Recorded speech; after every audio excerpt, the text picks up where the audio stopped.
روحانی جنگ بلا کر خدا جو اپنے لوگوں کے گناہوں کو دھونا چاہتا ہے اور اس کے لوگوں جو اپنی گناہ کی عادتوں کو نہیں چھوڑ سکتے کے درمیان لڑائی ہے۔ ابدی اور غیر متغیر کلام خدا کے ساتھ چلنا۔ بائبل جو وقت سے ماورا ہے، خدا کے ساتھ چلنا۔ حصہ 38، روحانی جنگ۔ مسیحیوں کے لیے جنہیں خدا کے لوگ کہا جاتا ہے ایک جنگ ہے۔ جنگ اس دن تک جاری رہے گی جب تک کہ خداوند ہمیں نہ بلائے، اور اس دن تک جب تک خداوند نہیں آتا۔ مصر سے خدا کے لوگوں کے خروج کی جنگ سے شروع ہو کر عمالیق جنگ کے ذریعے جو انہوں نے بیابان میں لڑی، وہ جنگیں جو اموریوں کے ساتھ کنعان میں داخل ہونے سے پہلے لڑی گئیں، بسن کی جنگ، مدیانیوں اور کنعان کو دوبارہ فتح کرنے کی لڑائیاں ہیں۔ جنگیں خدا کے لوگوں کے لیے ایک ناگزیر عمل ہیں۔ خدا اپنے آپ کو لشکروں کا خدا کہتا ہے، اور اپنے لوگوں کی آبادی کا تعین کرتے وقت اس نے اس کی بنیاد لشکر کی تشکیل پر رکھی۔ جنگ ہے اور یہ جنگ لڑنی ہے، لیکن ہمیں یہ جاننے کی ضرورت ہے کہ ہماری جنگ کیا ہے۔ یہ کیسی جنگ ہے؟ ہمیں یہ جاننے کی ضرورت ہے کہ ہمارے مخالفین کون ہیں۔ ہمیں جو جنگ لڑنی ہے اس کا مقصد اپنے دشوار پڑوسیوں کے ساتھ جنگ نہیں ہے۔ جو جنگ ہمیں لڑنی ہے وہ دنیا کی حکومت سے نہیں اور نہ ہی دنیا کی طاقت سے ہے۔ ہمیں جو جنگ لڑنی ہے وہ نہ کمیونزم سے اور نہ ہی دوسرے مذاہب سے ہے۔ اب آئیے دیکھتے ہیں کہ بائبل روحانی جنگ کے بارے میں کیا بیان کرتی ہے۔ ہماری جنگ۔ بائبل واضح طور پر بیان کرتی ہے کہ ہم کس کے خلاف لڑ رہے ہیں، کیونکہ ہمیں خون اور گوشت سے کشتی نہیں کرنا ہے، بلکہ حکومت والوں اور اختیار والوں اور اس دنیا کی تاریکی کے حاکموں اور شرارت کی ان روحانی فوجوں سے جو آسمانی مقاموں میں ہیں۔ یہ ٹھیک ہے، ہماری لڑائی انسانوں سے نہیں ہے، ایک ایسی دنیا میں جہاں انسان آقا بن چکے ہیں۔ یہ ان لوگوں کے ساتھ جنگ نہیں ہے جو جبار اور نمرود کی طرح دنیا کے بابل کا برج بناتے ہیں۔ بائبل بیان کرتے ہیں کہ ہماری لڑائی حکومت والوں، اختیار والوں اور اس دنیا کی تاریکی کے حاکموں اور شرارت کی ان روحانی فوجوں سے ہے جو آسمانی مقاموں میں ہیں۔ یہ واضح ہے کہ شیطان ہماری جنگ کا مقصد ہے اور یقینی طور پر شیطان کے خلاف جنگ ہے۔ قادر مطلق خدا میں، جس سے ہم کبھی بھی پوری طرح سے نہیں جان سکتے، شیطان نے اختیار پایا ہے اور وہ ہم پر آخر تک الزام لگانے والے کی طرح الزام لگا رہا ہے۔ لیکن زیادہ واضح طور پر شیطان ہماری لڑائی نہیں ہے، کیونکہ شیطان پہلے ہی شکست خوردہ ہے۔ شیطان بظاہر ایک خطرہ اور روح میں طاقتور ہو سکتا ہے، لیکن وہ ایسا نہیں ہے جو مستقبل میں ہارنے والا ہوگا۔ وہ پہلے ہی ہارا ہوا ہے۔ شیطان پہلے ہی یسوع مسیح کے کام سے شکست کھا چکا ہے اور خدا کے وقت میں ہمیشہ کے لیے شکست کھا جائے گا۔ لہٰذا یہ ایسی چیز نہیں ہے جسے ہمیں تباہ کرنے کے لیے لڑنا پڑے، لیکن ہمیں پھر بھی شیطان سے لڑنا ہے۔ اس لیے ہمیں یہ جاننا چاہیے کہ یہ کس قسم کی لڑائی ہے۔ ہمیں اس روحانی جنگ کی حقیقت کو صحیح طور پر جاننا چاہیے اور ہمیں جاننا چاہیے کہ کس طرح لڑنا ہے۔ روحانی جنگ کی حقیقت۔ یہ لوگ اور حالات نہیں ہیں جن کے خلاف ہمیں لڑنا ہے۔ شیطان وہ ہے جو خدا کے فرزندوں کو اس کے فرزندوں کی حیثیت سے زندگی گزارنے سے مسلسل روکتا اور ان کے گناہوں کو ظاہر کر کے ان پر جھوٹے الزامات لگاتا ہے۔ شیطان کی کوشش ہے کہ وہ مسیحی جو خدا کے فرزند بن گئے ہیں گنہگار بن جائے، تاکہ وہ خدا کے سامنے کھڑے نہ ہو سکے، کیونکہ اگر خدا کے فرزند گناہ کرتے ہیں تو وہ بھی بغیر شرم خدا کے ساتھ کھڑے نہیں ہو سکتے۔ لہٰذا ہماری روحانی جنگ کی حقیقت گناہ کے خلاف جنگ ہے۔ اگر ہم گناہ نہیں کرتے تو شیطان کے کلمہ کفر اور الزامات کا کوئی اثر نہیں ہوتا۔ یہی وجہ ہے کہ شیطان وہ ہے جو خدا کے لوگوں کو گناہ کرنے کی ترغیب دیتا ہے، اور اس گناہ کی وجہ سے وہ خدا کے ساتھ تعلق میں خلل ڈالتا ہے۔ لہٰذا جب ہم یسوع مسیح کی صلیب کی قدرت سے روح القدس سے معمور ہو کر گناہ پر قابو پا سکتے ہیں تو ہم شیطان کے خلاف جنگ بھی جیت سکتے ہیں۔ ہمیں یاد رکھنا چاہیے جنگ میں شیطان ہمارا ہدف نہیں ہے، یہ ہماری گنہگار فطرت کے خلاف جنگ ہے جو خدا کے فرزند ہونے کے باوجود گناہ کے زیر اثر ہے اور گناہ کرنے کی صلاحیت رکھتی ہے۔ گناہ اور جنگ۔ پرانے عہد نامے میں خدا کے بہت سے لوگ اسی گناہ کی وجہ سے گر گئے۔ ایک گنہگار کے طور پر ہم خدا کے سامنے کھڑے نہیں ہو سکتے۔ اگرچہ ایک انسان خدا کا فرزند تھا، پر خدا گناہ کرنے والوں کے بارے میں ثابت قدم رہا، یہاں تک کہ نہ ابراہم نہ موسیٰ اور نہ ہی داؤد گناہ کی قیمت پر غالب آنے کے قابل تھے۔ خدا کبھی آنکھ نہیں چراتا، یہی شریعت کا تقاضا ہے۔ اے خدا، اپنی شفقت کے مطابق مجھ پر رحم کر، اپنی رحمت کی کثرت کے مطابق میری خطائیں مٹا دے، میری بدی کو مجھ سے دھو ڈال اور میرے گناہ سے مجھے پاک کر، کیونکہ میں اپنی خطاؤں کو مانتا ہوں اور میرا گناہ ہمیشہ میرے سامنے ہے۔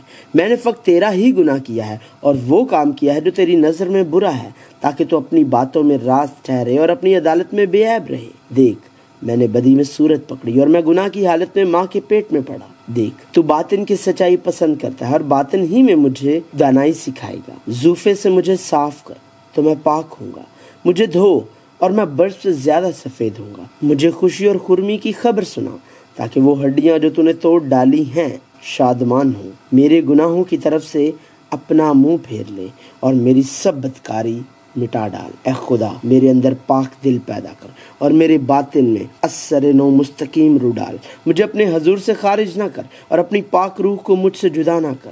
اپنی نجات کی شادمانی مجھے پھر عنایت کر اور مستعد روح سے مجھے سنبھال۔ تب میں خطا کاروں کو تیری راہیں سکھاؤں گا اور گنہگار تیری طرف رجوع کریں گے۔ اے خدا، اے میری نجات بخش خدا، مجھے خون کے جرم سے چھڑا، تو میری زبان تیری صداقت کا گیت گائے گی۔ اے خداوند، میرے ہونٹوں کو کھول دے تو میرے منہ سے تیری ستائش نکلے گی، کیونکہ قربانی میں تیری خوشنودی نہیں، ورنہ میں دیتا۔ سوختنی قربانی سے تجھے کچھ خوشی نہیں، شکستہ روح خدا کی قربانی ہے۔ اے خدا، تو شکستہ اور خستہ دل کو حقیر نہ جانے گا۔ اپنے کرم سے صیون کے ساتھ بھلائی کر، یروشلم کی فصیل کو تعمیر کر۔ تب تو صداقت کی قربانیوں اور سوختنی قربانی اور پوری سوختنی قربانی سے خوش ہوگا، اور وہ تیرے مذبح پر بچھڑے چڑھائیں گے۔ داؤد، جس نے دنیاوی بادشاہ ساؤل کو معاف کیا، جس نے اسے دوبارہ قتل کرنے کی کوشش کی تھی، سوچا کہ وہ گنہگار نہیں ہے، لیکن اسے معلوم ہوا کہ وہ اوریا کے ساتھ ایک گنہگار ہے جو اس سے زیادہ راست باز تھا۔ اس وقت تک اس کا خیال تھا کہ کوئی شخص گناہ کرنے سے ہی گنہگار ہو سکتا ہے، لیکن اب معلوم ہوا کہ وہ گناہ اس لیے کرتا ہے کیونکہ وہ گنہگار ہے۔ اس نے محسوس کیا کہ گنہگار ایک ایسا وجود ہے جو کسی بھی وقت گناہ کرنے کی صلاحیت رکھتا ہے۔ بس پرانے عہد نامہ کا کردار ہماری گناہ کی حقیقت کو ظاہر کرتا ہے۔ شمال میں اسرائیل اور جنوب میں یہودا کی تباہی دونوں ہی خدا کے لوگوں کے گناہوں کی سزائیں تھیں۔ تاہم یسوع مسیح، جو کہ خوشخبری ہے، گناہوں کو معاف کرنے کی طاقت سے شریعت کو، جو کہ گناہ کا زور ہے، تباہ کرنے کے لیے آیا۔ لہٰذا خدا کے فرزند جو خوشخبری اور صلیب کے فضل کی طاقت سے نئے لوگ بنے، گناہ پر قابو پا سکتے ہیں۔ جب تک ہم بھی خوشخبری کو نہیں جانتے اور خدا کے فرزندوں کا اختیار حاصل نہیں کر لیتے اور بپتسمہ اور روح القدس کی معموری کا تجربہ نہیں کرتے، ہم گناہ کی خواہش پر قابو نہیں پا سکتے۔ تاہم خوشخبری کی طاقت کی وجہ سے ہم اب گناہ پر قابو پانے کے قابل ہیں۔ ایسا نہیں ہے کہ ہم گناہ نہیں کرتے، اس کا مطلب ہے کہ ہم ایک ایسی مخلوق بن گئے جو گناہ نہ کر سکے، اس لیے کہ گناہ کا تم پر اختیار نہ ہوگا، کیونکہ تم شریعت کے ماتحت نہیں بلکہ فضل کے ماتحت ہو۔ جو کوئی اس میں قائم رہتا ہے وہ گناہ نہیں کرتا۔ جو کوئی گناہ کرتا ہے، نہ اس نے اسے دیکھا ہے اور نہ جانا ہے۔ جو شخص گناہ کرتا ہے وہ ابلیس سے ہے، کیونکہ ابلیس شروع ہی سے گناہ کرتا رہا ہے۔ خدا کا بیٹا اسی لیے ظاہر ہوا تھا کہ ابلیس کے کاموں کو مٹائے۔ جو کوئی خدا سے پیدا ہوا ہے وہ گناہ نہیں کرتا، کیونکہ اس کا تخم اس میں بنا رہتا ہے، بلکہ وہ گناہ کر ہی نہیں سکتا کیونکہ خدا سے پیدا ہوا ہے۔ ہم جانتے ہیں کہ جو کوئی خدا سے پیدا ہوا ہے وہ گناہ نہیں کرتا، بلکہ اس کی حفاظت وہ کرتا ہے جو خدا سے پیدا ہوا، اور وہ شریر اسے چھونے نہیں پاتا۔ اور جو مسیح یسوع کے ہیں، انہوں نے جسم کو اس کی رغبتوں اور خواہشوں سمیت صلیب پر کھینچ دیا ہے۔ تاہم ہمیں گناہ نہ کرنے کے بارے میں اس حصے کو سمجھنا چاہیے۔ اس کا مطلب یہ نہیں ہے کہ ہم ایک بے گناہ مخلوق بن گئے۔ بلا شبہ ہم جس کامل آسمان پر جائیں گے وہاں ہم بالکل بھی گناہ نہیں کریں گے۔ یہ وہ جگہ ہے جہاں گناہ کا امکان بھی نہیں ہے۔ تاہم خدا کے فرزند جو اب بھی اس زمین پر رہتے ہیں، حالانکہ انہیں صلیب پر یسوع مسیح کے کفارے کے ذریعے نجات ملی ہے، گناہ کرنے کا امکان رکھتے ہیں۔ تاہم ہم ایک ایسا وجود بن گئے ہیں جو گناہ پر قابو پا سکتا ہے۔